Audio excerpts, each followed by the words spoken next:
শেষমেশ বর্ধমান মেডিকেল কলেজের সমস্ত ছাত্র চিকিৎসকদের আন্দোলনের দাবি অনেকটাই মেনে নেওয়া হলো। ডক্টর অভিক দে এবং ডক্টর বিশাল সরকার ও ডক্টর অভিষিতাকে বর্ধমান মেডিকেল কলেজ হাসপাতালে প্রবেশ অবৈধ ঘোষণা করা হয়েছে অনির্দিষ্টকালের জন্য।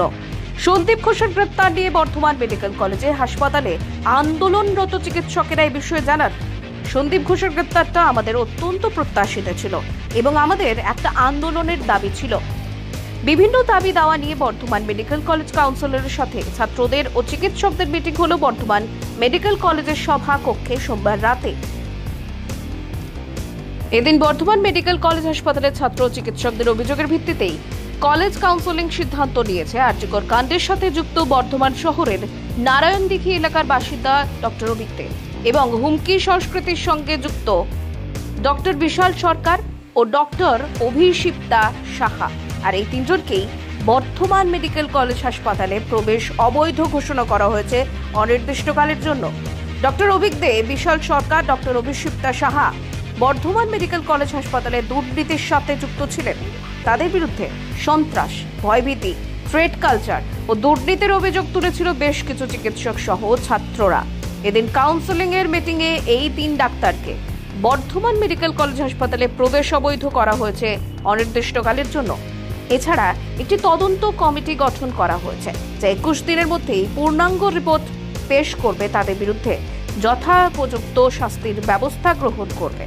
এদিনের এই মিটিংয়ে উপস্থিত ছিলেন বর্ধমান মেডিকেল কলেজ হাসপাতালের প্রিন্সিপাল মৌসুমী বন্দ্যোপাধ্যায়, হাসপাতালের সুপার তাপস ঘোষ সহ অন্যান্য বিশিষ্ট ব্যক্তিবর্গেরা। চিকিৎসক ও ছাত্রছাত্রীদের অভিযোগ মেনে নিয়েই হাসপাতালের প্রিন্সিপাল সুপার এই সিদ্ধান্ত নিয়েছেন। এদিন মিটিং শেষে বর্ধমান মেডিকেল কলেজের বাইরে এসে ছাত্রছাত্রী সহ চিকিৎসকেরা ডক্টর অভিক দে ও বিশাল সরকারের নামে স্লোগান তোলেন।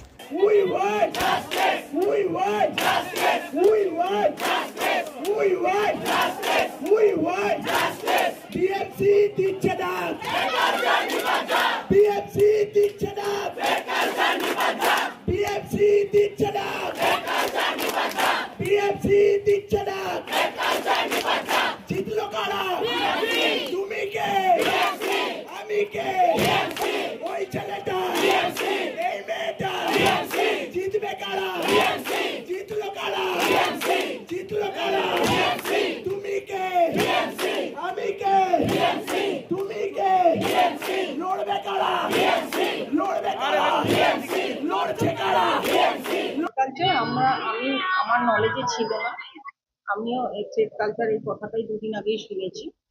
তো সেটা নিশ্চয়ই কাম্য নয়, একদমই আমার ক্যাম্পাসে থ্রেড কালচার একদমই আমি অ্যালাউ করবো না, সেটা নিশ্চয়ই ভবিষ্যতে আর হবে সন্দীপ ঘোষ গ্রেপ্তার হওয়ার পরে কি এই সিদ্ধান্তটা? না, ওটা তো আমরা জানি না, এত তো মিটিং এ ছিল। কদফা দাবি ছিল ছাত্রদের? তিন চার ছ রকম কিছু ছিল। সবগুলোই কি মেনে নিয়েছেন? মোটামুটি। আর একটা হাউস স্টাফ কাউন্সিলিং যে ছাত্ররা একটা অভিযোগ করছিল যে আগে যেরকম ভাবে হাউস স্টাফ কাউন্সিল নিয়োগ করা হতো তার ক্ষেত্রে পরিবর্তন করা হয়েছিল এবং 15 নম্বর মৌখিক এবং 14 নম্বর বর্ধমান মেডিকেল কলেজ করেনি, সেই পরিবর্তন স্বাস্থ্য ভবন থেকে হয়েছে। আমার কোনো অধিকারই নেই আমি সেই নিয়ম পাল্টে দেবো। স্বাস্থ্য ভবন নিয়ম পাল্টেছে, 85 আর 15 হবে সেইভাবে নিয়ম মানে করা হয়েছে। আবার যদি স্বাস্থ্য ভবন মনে করে যে আবার আগেকার নিয়মে ফেরত যাবে, আমরা আবার করে দেবো।